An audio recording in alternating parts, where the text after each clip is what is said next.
Bom, gente, boa tarde a todas e todos. Eu acho que muitos de vocês também já me conhecem, mas como hoje tem bastante gente nova, o que é sempre bom, eu vou fazer aqui uma breve apresentação. Meu nome é Tarsila, eu...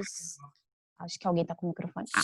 Bom, meu nome é Tarsila, eu coordeno junto com a Tereza esse projeto do Termo Territorial Coletivo. Eu sou advogada de formação, mas estou finalizando um doutorado em planejamento urbano.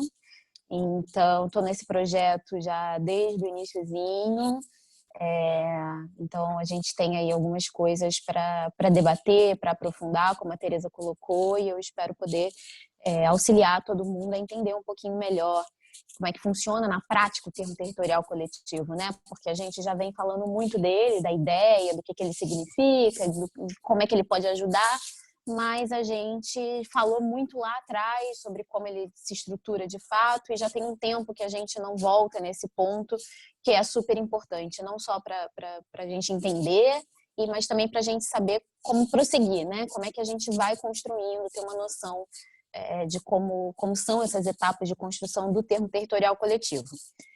Eu e Felipe preparamos uma pequena apresentaçãozinha de slides, pelo simples fato de que às vezes é bom visualizar, né? Às vezes a internet fica meio instável, então pelo menos no slide as pessoas conseguem ir lendo.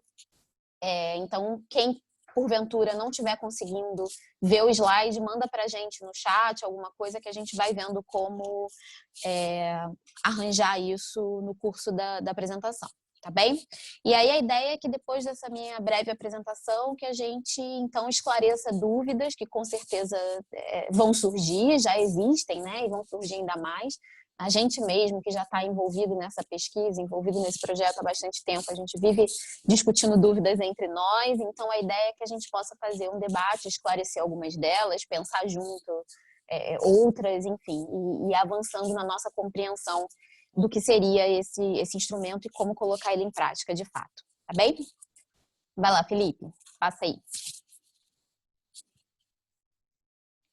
Bom, então, para começar, é importante a gente falar de forma muito rápida, porque isso eu acho que é uma coisa que todo mundo já tem em mente, de como é que surgiu essa história do termo territorial coletivo, né? Da onde surgiu isso, por que a gente começou a pensar, por que começou esse projeto. Bom, então a gente tem alguns dados aí para apresentar e montar um pouco um cenário onde teve origem esse projeto, enfim, essa pesquisa. Primeiro dado é que pelo menos 20% da população de qualquer cidade do mundo, então é importante a gente frisar isso, que não é só no Brasil, né, em qualquer cidade do mundo, não tem acesso a um mercado habitacional privado formal. Ou seja, esse mercado formal de escritura, de compra e venda e tal, ele não consegue atender em nenhuma grande cidade do mundo a população, uma parcela bastante significativa da população. Próximo, Felipe. Bom, e aqui no Brasil, como é que a gente respondeu a essa questão? A gente responde com o surgimento das favelas, não só o surgimento, mas também o aumento, né, no número, enfim, das favelas. Então, as favelas, elas aparecem como, na verdade, uma solução de moradia. Muitas vezes, as pessoas costumam ver a favela pelo âmbito do negativo, né, do que falta, porque não tem isso, porque é precário, porque não tem aquilo e tal. E, na verdade, a favela é uma grande solução inventiva para que as pessoas possam ter acesso à moradia, né, num lugar que garanta a ela acesso a infraestruturas urbanas, ao trabalho, enfim, ao lazer. Então, ela é uma solução bastante inventiva e que atende os interesses dos moradores e que é muito caracterizada pela flexibilidade, né? A flexibilidade seja das construções, das formas arquitetônicas, a flexibilidade dos arranjos de transmissão desses imóveis, enfim, uma flexibilidade geral que é fundamental para garantir a sobrevivência dessas pessoas, né? Então, é importante a gente destacar que as favelas, elas já são espaços que muito mais do que que a gente chama de asfalto, eles têm como característica as ações coletivas. Claro, não estão aqui também dizendo que as favelas é um lugar, né, não estou aqui evocando essa ideia de comunidade da forma como muitas vezes ela é tratada. Não estou aqui dizendo que todo mundo na favela é muito amigo, que todo mundo age junto. A gente sabe que não é assim, não é nem essa ideia que a gente quer passar. Mas se comparar com a questão com o asfalto, com o resto das cidades, a gente sem dúvida pode dizer que nas favelas, por uma questão, repito, de sobrevivência, por uma necessidade de resistência pela permanência, eles têm uma característica muito mais voltada para a ação coletiva, né? E, além disso, as favelas também desenvolveram uma série de mecanismos de autogerenciamento e de criação de soluções criativas, o que foi fundamental para ocupar um vácuo do poder público, muitas vezes, né? Então, a favela precisou ver qual seria a forma de propiciar uma coleta de lixo, porque muitas vezes o poder público não vai prestar esse serviço. Então, precisou entender como gerenciar as transações imobiliárias, porque como você não tem uma regularização, você não tem um mercado formal, você não tem registro de imóveis, enfim, você não tem aí as ferramentas que são disponibilizadas para a cidade formal, e aí também coloco aqui formal, entre aspas, porque não acredito muito bem nessa separação, mas o que eu quero destacar aqui é essa característica da flexibilidade, do autogerenciamento, da inventividade e de uma dinâmica mais coletiva que se estabelece nas favelas em relação ao asfalto, né, entre aspas, a cidade formal. Felipe? Bom, e ainda dentro aqui do Brasil, né, qual é a nossa situação em relação ao direito à moradia? Então, aqui alguns dados só para a gente pensar um pouco, né? A gente tem um déficit habitacional calculado em 2017 de 7.780.000 unidades habitacionais, enquanto a gente tem 7.900.000 domicílios vazios no Brasil. Então, a gente tem um déficit habitacional que poderia ser suprido pelos imóveis vazios, mas que essa conta não fecha nunca, né? Em nenhum governo, em nenhum momento histórico essa conta se fechou. E muito por uma questão de falta de interesse político, porque instrumentos jurídicos para isso até existem, mas essa é um pouco a nossa situação em relação a déficit habitacional, né? Lembrando que esse déficit habitacional, eu não lembro exatamente qual é o entendimento da fonte desse dado, mas tem toda uma discussão se o déficit habitacional é quem não tem moradia ou se o déficit habitacional inclui quem tem a moradia precária, né, que não atende lá os requisitos colocados, enfim, pelo IBGE. Mas, bom, enfim, fato é que a gente tem essa dimensão aí dos imóveis vazios quase no mesmo patamar do que o déficit habitacional. Pessoas em situação de rua, em 2015 a gente tinha esse dado de 101.854 moradores de rua, mas sem dúvida nenhuma esses números hoje são muito maiores. A gente, desde 2016, né, que a gente começa a entrar numa crise econômica mais acentuada, a gente viu esses números crescerem, e esse ano agora de 2020, desde o final de 2019, revelou um novo boom, né, de moradores em situação de rua. E aí a gente nem precisa, talvez, de dados formais para passar essa percepção. Acho que todos nós aqui, passando pela rua, conseguem ver a olho nu, né, como a gente diz, essa realidade, o quanto ela se expandiu. Bom, e a gente tem associado a isso o desmantelamento do programa Minha Casa Minha Vida, todo mundo também já sabe disso, inclusive um dos locais em que a gente busca implementar um piloto do TTC, que é o Conjunto Esperança, é resultado do programa Minha Casa Minha Vida Entidades, né, que era uma subespécie bem pequenininha desse programa, um programa que, ainda que tenha só enxugado o gelo em alguma medida, mas que teve um certo impacto no déficit habitacional e que foi desmantelado, já vinha sendo desmantelado desde o final do governo Dilma e acabou indo para o ralo de vez aí depois do golpe. Próximo. Bom, então esse é o cenário que a gente tem para pensar no termo territorial coletivo. E da onde surge da onde surge essa ideia? De onde veio isso, né?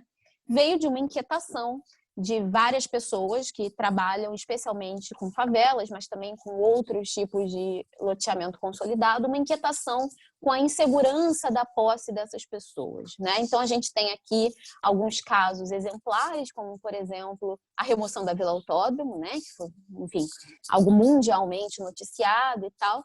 e uma inquietação de que os instrumentos que a gente tem disponíveis, né, as leis, os títulos, enfim, não parecem suficientes para garantir que as pessoas possam ficar no local onde elas estão, né? Então a gente tem uma série de ameaças de remoção que funcionam um pouco como ondas, né? A gente tem ondas de mais remoções, aí depois acalma um pouco, aí vem uma nova onda. A gente já está passando por isso, em certa medida, já há mais de um século na cidade do Rio de Janeiro. E aí essa inquietação de como responder a isso, né? Se tudo que a gente pensou até agora não está se mostrando suficiente, então talvez a gente devesse olhar para outros países, para outros lugares que estão implementando outro tipo de solução, para a gente ver, né, se encaixa aqui, se a gente consegue fazer algum tipo de arranjo. Então foi assim que surgiu o termo territorial coletivo, né? Então, o que é isso? Esse é um nome que a gente meio que adaptou, não é exatamente uma tradução, é uma adaptação, tá? Do que seria um modelo para o Brasil de um instrumento chamado Community Land Trust, né? Esse nomezão em inglês, que já é um instrumento que já existe nos Estados Unidos há mais de 50 anos e já está bastante espalhado pelo mundo. Acho que a gente pode dizer que existem Community Land Trusts hoje em todos os continentes, em mais de 50 países, né? Então, nos chamou muita atenção essa perspectiva de que há um instrumento internacional que está funcionando para garantir a segurança da posse de populações vulneráveis e que está funcionando nos países mais diversos que se pode imaginar. É um instrumento que funciona nos Estados Unidos, funciona na Inglaterra, que são países ricos, entre aspas, mas é um instrumento que funciona no Quênia, é um instrumento que funciona em Porto Rico, que são países mais pobres, né, com realidades mais próximas da brasileira. Então, com isso, a gente começou a fazer um estudo bastante profundo do que é esse modelo, o que é esse instrumento e como a gente poderia trazer ele para o Brasil com esse objetivo de garantir a segurança da posse e de dar mais autonomia aos moradores para que, enfim, promovam melhorias no seu território, para que tenham aí um pouco as rédeas, digamos assim, né, do que é feito no seu território, das melhorias, do que precisa ser feito. Bom, então esse nome, que como eu falei, é um pouco essa adaptação, ele traz um pouco essa ideia de que é um acordo entre partes livres, ou seja, um acordo entre pessoas que podem optar por ele ou não, né? Então não é para obrigar ninguém a formar um PTC, a ideia não é essa, para fazer uma gestão coletiva de uma propriedade comum, ou seja, para ganhar a força do coletivo, né? Tentar superar os problemas que estão envolvidos numa gestão coletiva e ganhar a força, né? Ou seja, do poder de barganha com o poder público, seja contra uma ameaça de remoção, enfim. Então, a ideia é um pouco essa que traz aqui. Quando eu estiver explicando as características, vai ficar um pouquinho mais claro essa ideia.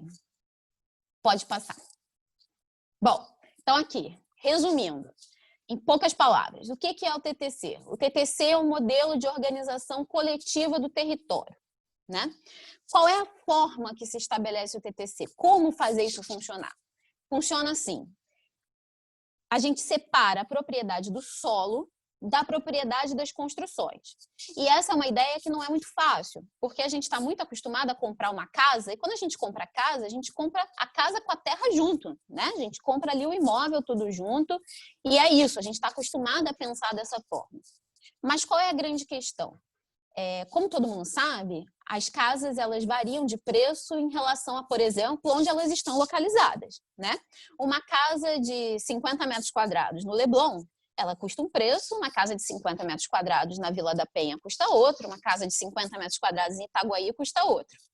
Mesmo se for a mesma casa, os mesmos tijolinhos, a mesma tinta, o mesmo piso, tudo igualzinho, né? Vamos imaginar 3 casinhas iguais nesses lugares que eu acabei de falar. Elas vão ter preços muito diferentes, né? E por que elas vão ter preços muito diferentes? Porque quando a gente compra o imóvel, tudo junto, né, a terra e a casa, a gente está comprando também, a gente está pagando pela localização, a gente está pagando por estar perto ou não do centro, a gente está pagando por estar perto ou não do transporte público, a gente está pagando por estar perto ou não da praia, por estar perto ou não de hospitais, de escolas. Então, isso tudo faz o preço variar bastante, né?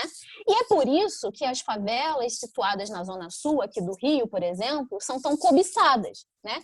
Elas não são cobiçadas porque as pessoas querem manter aquela construção com os tijolinhos, a pia, enfim, o piso. Elas são cobiçadas porque aquela terra vale muito para outros fins que não os que são utilizados para moradia e tal na favela. Então, quando a gente separa a propriedade, todo esse valor relacionado a onde a casa está localizada, se está perto do hospital, se está perto do transporte público, perto da praia e tal, ele sai do cálculo, né? A gente vai ter um cálculo do preço das construções, né, que vai valer de acordo com a qualidade do tijolo que você coloca, com a qualidade do piso, enfim, como a gente que está acostumado, a gente sabe que tem material, né, de R$ 10 e tem material de R$ 1.000, então isso tudo entra no cálculo, mas não vai entrar no cálculo o preço da localização. Por quê? Porque a propriedade do solo vai ser de todo mundo, tá? E como é que essa propriedade do solo vai ser de todo mundo? Aqui no Brasil não existe nenhuma figura técnica, jurídica de propriedade coletiva, né? Então, como é que a gente faz isso? A gente cria uma pessoa jurídica, cria uma associação, cria, enfim, uma entidade qualquer. Essa entidade vai ser administrada e controlada pelos moradores de forma coletiva e ela vai ser a proprietária da terra. Tá? Proprietária dos terrenos. E aí, por meio de um direito que a gente chama de direito real, que nem a propriedade, né? Que se chama direito de superfície, ela vai entregar um título para cada morador e cada morador, a partir desse título, vai ser o proprietário da sua construção, né? E ele vai poder alugar a sua construção, vai poder vender, vai poder deixar de herança para os filhos, enfim, ele vai poder fazer tudo isso. Ele só não vai contar com esse preço da localização, nem na hora de vender essa construção, né? Enfim, essa casa, mas também nem na hora de ser cobiçado pelo mercado imobiliário ou de querer ser removido, enfim, isso fica fora do jogo, né? Então, como eu estou colocando aqui, o objetivo é retirar a terra desse mercado imobiliário, que na verdade não quer manter as famílias morando, né? O mercado imobiliário quer construir shopping, hotel de luxo, enfim, coisa que dá dinheiro, né? Condomínio caro, enfim. Garantindo a moradia acessível e a permanência da comunidade nos seus espaços. Eu sei que ainda não está muito claro, mas vamos seguindo que a gente vai falar ponto a ponto isso, e depois a gente ainda vai ter oportunidade de conversar mais, tá? Mas eu queria fixar essa ideia nesse momento, que tem uma separação entre a propriedade do terreno, do solo, que é onde fica essa diferença de preço relacionada à localização, né? E a propriedade das construções, né? Que essas sim são individuais de cada morador. Pode passar.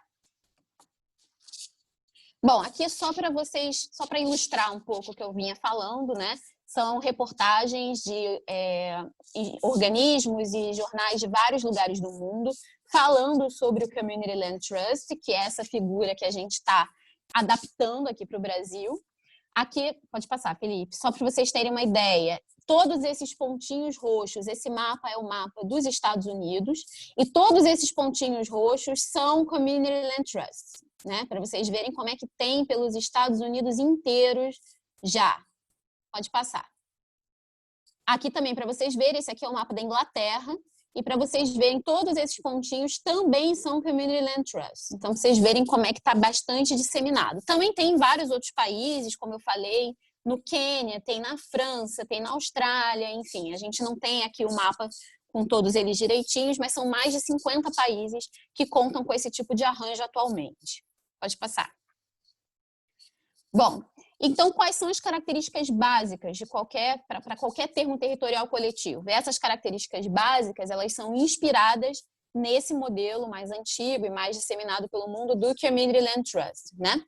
Primeira característica, a adesão espontânea. Então, foi aquilo que eu falei, né? Ninguém pode ser obrigado a fazer parte do TTC. Inclusive, o TTC não precisa ser um território todo juntinho.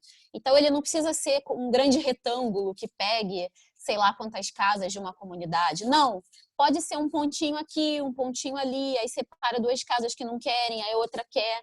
E esse formato, ele favorece que essa característica da adesão espontânea. Entra no TTC quem quer, quem se sente contemplado por essa proposta. Segunda característica básica, a propriedade coletiva da terra. Também, como eu falei, é uma propriedade coletiva que ela se formaliza por meio dessa associação, enfim, dessa pessoa jurídica que é controlada pelos moradores, que é administrada pelos moradores e que vai ser a proprietária do terreno. Uma outra característica são as casas de propriedade individual, que foi o que eu também falei no slide anterior, né? Os moradores, eles vão ter esse título da sua casa, então é tudo formalizado, tudo no cartório, você não tem nenhum arranjo de boca, nada que possa ser revisto, enfim. Eles podem investir nela, porque eles têm a segurança de terem a casa para si e podem vender, podem alugar, enfim, podem deixar de herança, como eu falei, tá? E aí, como eu disse, o valor da casa ele fica mais acessível porque não entra esse valor da terra no preço de venda. Então, não entra essa questão da localização que faz a mesma casa custar muito diferente em Itaguaí, na Vila da Penha e no Leblon, né? Então, essa variação sai do preço. Então, o preço, obviamente, diminui e permite que aquele lugar, mesmo que a casa seja vendida, ele seja sempre mantido para a população de baixa renda. Tá? Controle comunitário, isso é muito importante. Como a gente tem a criação de uma pessoa jurídica que vai ser a proprietária e que vai ser, de fato, controlada pelos moradores, esse controle é feito por meio de um conselho, né? Um conselho que é eleito pelos moradores e que vai ter aí um pouco o poder de conduzir toda a questão do desenvolvimento comunitário e todas as regras, né, de convivência desse espaço, desse termo territorial coletivo, né? Qual é a grande sacada do TTC e que é importante para a gente pensar, né? É claro que o controle precisa ser dos moradores, mas se só tiverem moradores nesse conselho gestor, pode ser que alguns grupos eles ganhem, enfim, eleições ou até possam exercer coação sobre os membros desse conselho e, eventualmente, a coisa meio que se perca. Vou dar um exemplo muito claro. Vários dos lugares, né, que a gente trabalha, que a gente tem acesso, são dominados ou por facções de tráfico de drogas ou por milícias, né? E que muitas vezes são moradores da área, as milícias menos. No tráfico de drogas isso é um pouco mais comum. Mas vocês imaginem, né, que a gente faz um conselho só com moradores e, de repente, os traficantes ou o grupo de milicianos resolvem que as decisões têm que ser num sentido determinado e não em outro. Qual vai ser o morador que vai se indispor com esses grupos que têm o poder armado nesses territórios? Vai ser muito difícil, né? Então, como essa experiência também não é exclusiva nossa aqui no Brasil, surgiu a seguinte solução, né? A seguinte proposta. Que esse conselho fosse formado por pessoas também de fora, mas não é qualquer pessoa de fora. São, por exemplo, apoiadores históricos das favelas, né? Então, alguém da Defensoria Pública, alguém da Pastoral de Favelas, alguém da CONCAT, estou só dando alguns exemplos aqui. E por que botar essas pessoas? Bom, primeiro porque essas pessoas representam instituições que são comprometidas com a causa, né, que a gente sabe que não vão aí jogar para o outro lado e querer favorecer o mercado imobiliário.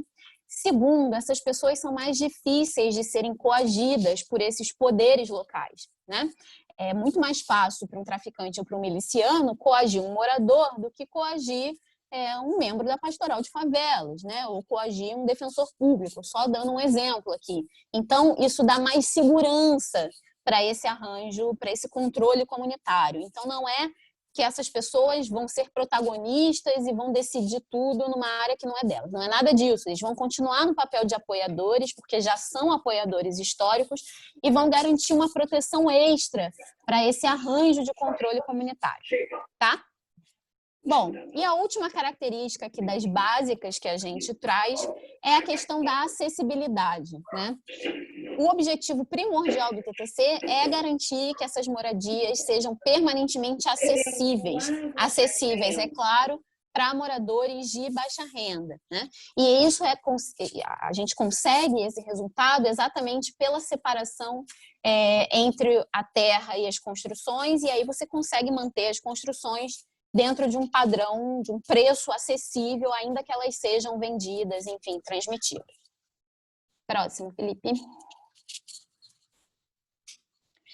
Bom, e aí, como é que esse arranjo desse jeito, com essas características, como é que ele pode colaborar com essa questão do direito à moradia que a gente falou no início, né?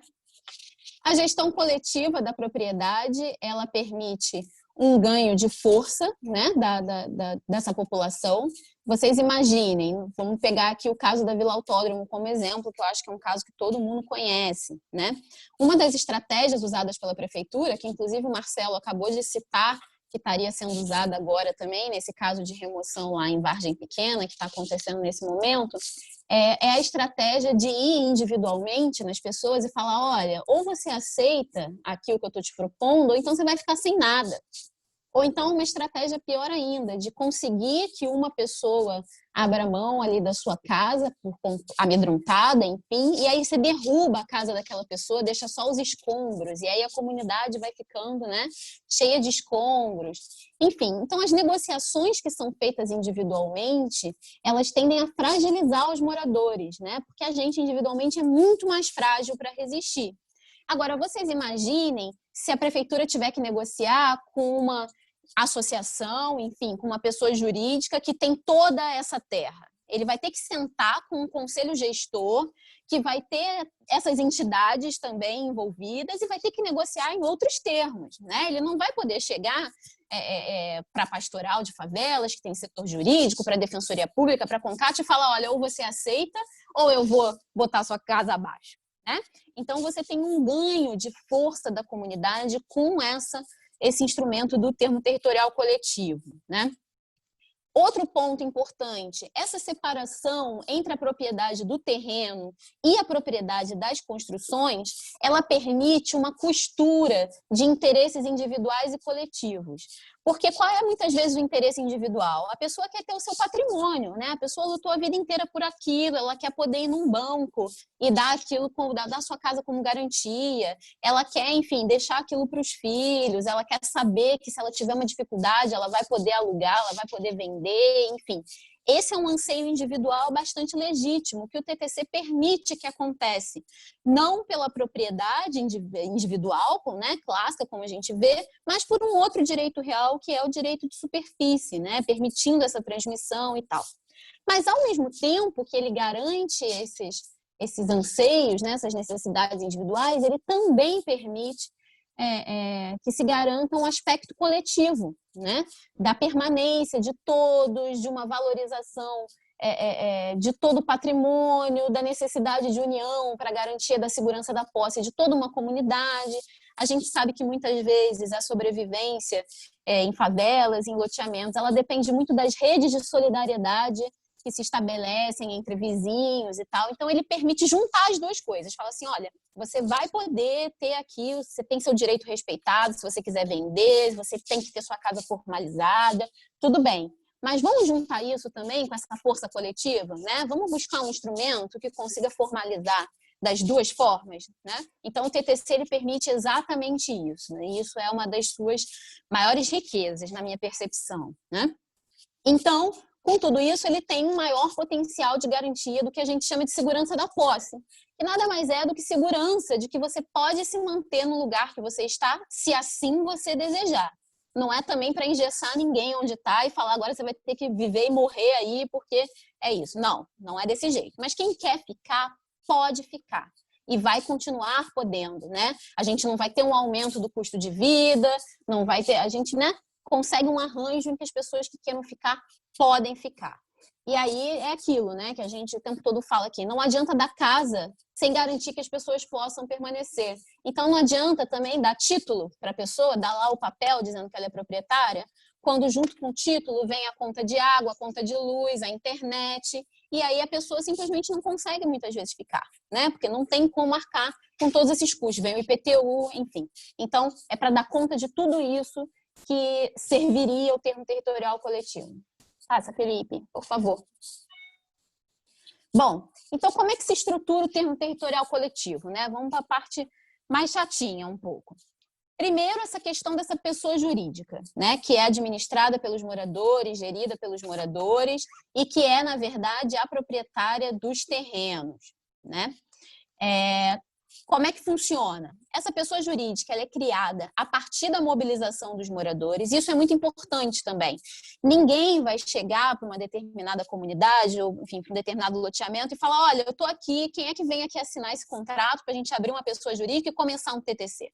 Isso nunca vai acontecer, ou pelo menos não deve nunca acontecer, porque não é assim, né?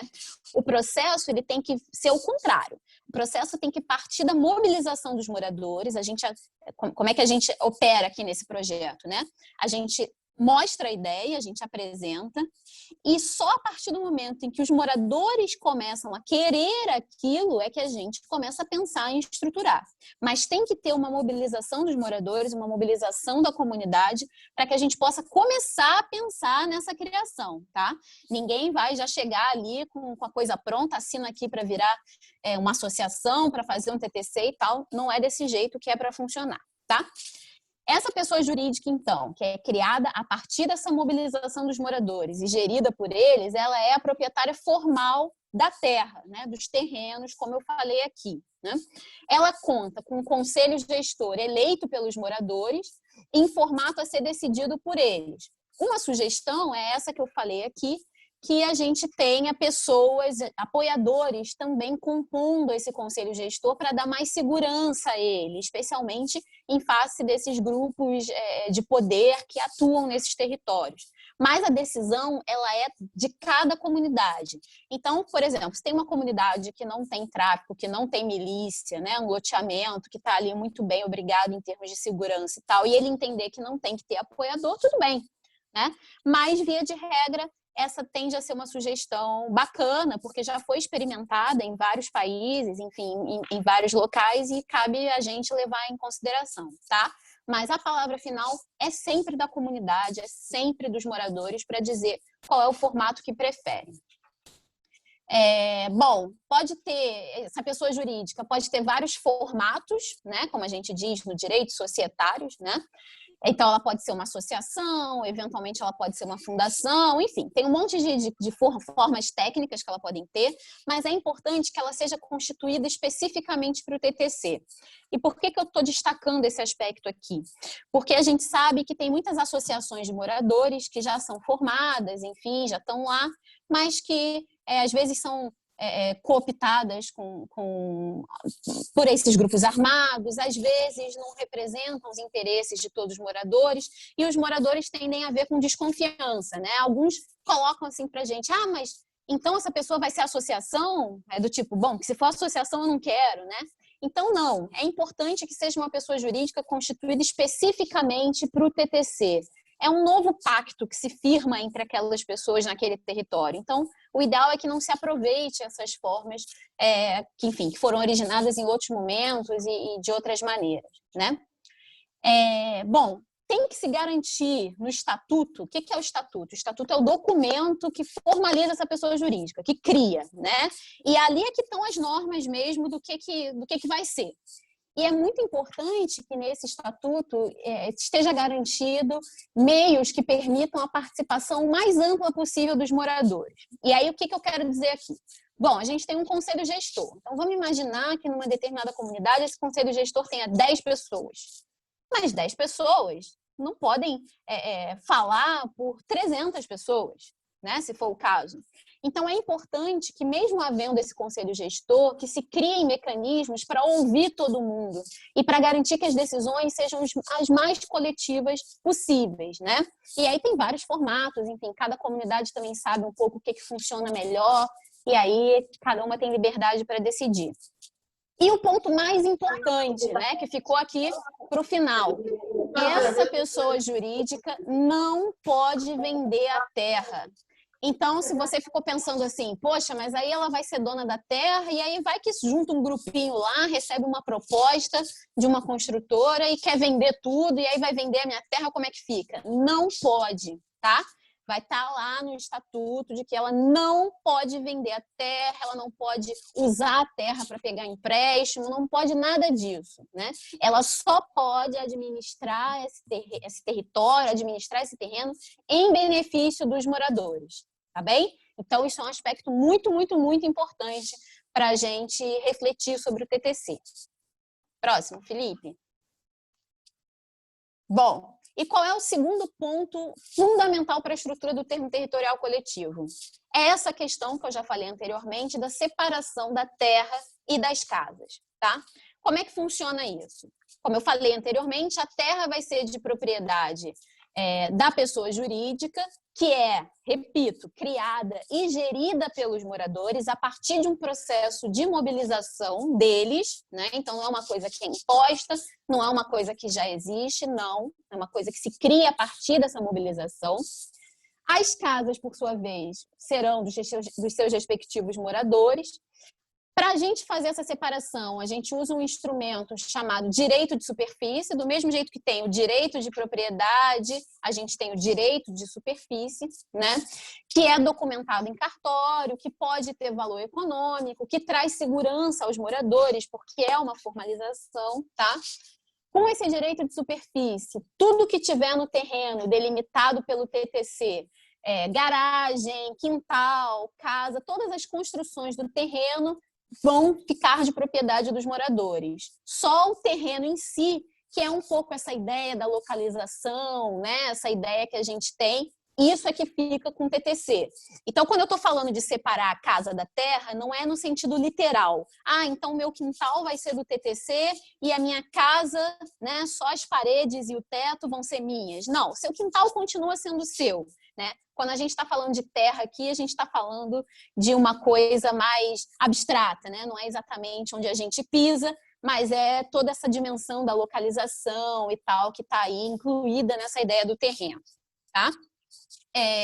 Bom, esse mecanismo, também como eu falei anteriormente, ele vai garantir o preço acessível das moradias, porque vai tirar esse preço da localização, e a permanência dos moradores, que vão estar dentro de um arranjo absolutamente formal, controlado por eles, gerido por eles, sem que, no entanto, eles percam a liberdade individual de eventualmente vender ou deixar de herança. Então, como eu falei anteriormente, né, o legal do TTC é que ele promove essa costura dos interesses individuais com os interesses coletivos, né, com essa força que a coletividade traz e que eu acho que todo mundo que está aqui já está mais do que convencido disso, né, dessa força, e o TTC permite que a gente opere aí com o melhor desses dois mundos, tá? Próximo, Felipe. Bom, aqui é só uma imagenzinha, tá em inglês, mas só para vocês terem uma ideia, né, que numa compra e venda normal, a gente adquire tudo isso aqui, né, a casinha, a árvore, o chãozinho, tudo isso aqui é vendido, é transmitido, então tudo isso entra no preço que você vai pagar. No Community Land Trust, a terra, né, e a arvorezinha e tal, isso aqui ficam nessa pessoa jurídica que é controlada e gerida por toda a comunidade, né? E só a casa, só o que está em cima dessa terra é que é transmitido pela venda, pela herança, para o que quer que seja. Pode passar, Felipe. Bom, aqui também, só para visualizar um pouco como é que funcionaria essa formalização. Então, o primeiro passo, né? Porque o tempo todo a gente está falando aqui, pressupondo a propriedade, né? Que ela já exista. E, como vocês sabem, o caso da maioria das favelas e dos loteamentos é um cenário de irregularidade fundiária, em que não se tem essa propriedade, né? Muitos estão com processos judiciais, processos administrativos, buscando isso, mas a verdade é que muitos não têm ainda. Então, o primeiro passo para o TTC é a regularização fundiária, né? Você precisa regularizar, enfim, transformar aquilo em propriedade. Uma vez que você transforma aquilo em propriedade, você institui a pessoa jurídica que vai ser a proprietária dessa terra e que vai fazer a gestão, né? Depois você faz a separação entre a propriedade da terra e das construções, a partir dessa questão do direito de superfície que eu coloquei, e aí não está aqui nesse fluxograma, mas aí vem toda a questão da gestão coletiva, da formação do conselho gestor, das formas de participação popular, de garantir uma participação ampla dos moradores nas decisões, enfim, também só para ilustrar um pouco. Próximo. Bom, e aí nesse cenário, como vocês podem ver, a gente precisa de um longo caminho, né? Um TTC não é uma coisa que a gente constrói em um mês, nem em 3 meses, nem em 6 meses, né? A gente tem um longo caminho a percorrer. E quais são as ações preparatórias que a gente pode ir fazendo, digamos assim, né, para instituir um TTC? Primeiro, a gente precisa de uma organização comunitária forte, a gente precisa de mobilização. E é exatamente nesse estágio que a gente está com as comunidades que estão fazendo parte desse projeto para serem eventualmente pilotos do PTC, né? Então, fortalecer essa organização comunitária, estabelecer essa mobilização em torno do projeto, em torno do instrumento, é fundamental para a gente instituir o TTC. Segundo passo, que é de ação preparatória, a instituição da pessoa jurídica, né? A pessoa jurídica, ela não precisa ser criada necessariamente depois da regularização fundiária, são coisas que podem caminhar em paralelo, né? Uma vez que a gente tem a mobilização, que aquela comunidade tenha se decidido pelo TTC, que isso já esteja, né, essa base já esteja firme, a gente pode ir fazendo a instituição dessa pessoa jurídica, pensando no seu conselho gestor, pensando nos seus mecanismos, para posteriormente, quando a propriedade estiver resolvida, a gente juntar e, de fato, colocar o TTC para funcionar, né? E uma outra ação preparatória fundamental para a instituição de TTC é o ingresso ou o acompanhamento intensivo dos processos de regularização fundiária. A gente sabe que são processos muito demorados, que não contam com a boa vontade nem de juízes, nem de poder público, mas esse acompanhamento intensivo, que inclusive é muito facilitado pela mobilização da comunidade, ele é fundamental para a instituição de um TTC. Próximo.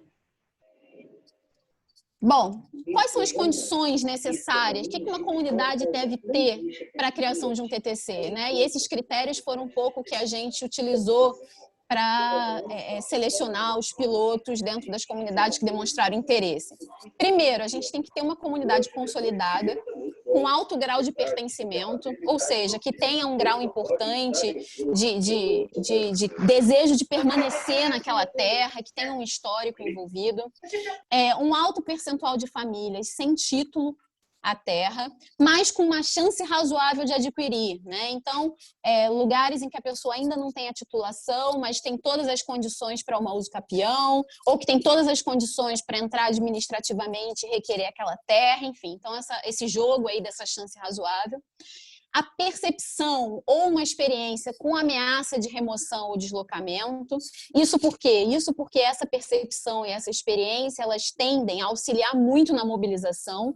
Quem já passou por uma ameaça de remoção, acho que passa a valorizar 40 vezes mais o coletivo. Acho que passa a valorizar 40 vezes mais o coletivo e a sua casa, então isso é muito importante. E um processo maduro de mobilização comunitária, que às vezes nem está tão maduro assim, mas a gente vai amadurecendo ao longo do processo, e essa mobilização, é claro, sempre apoiada por organizações da sociedade civil.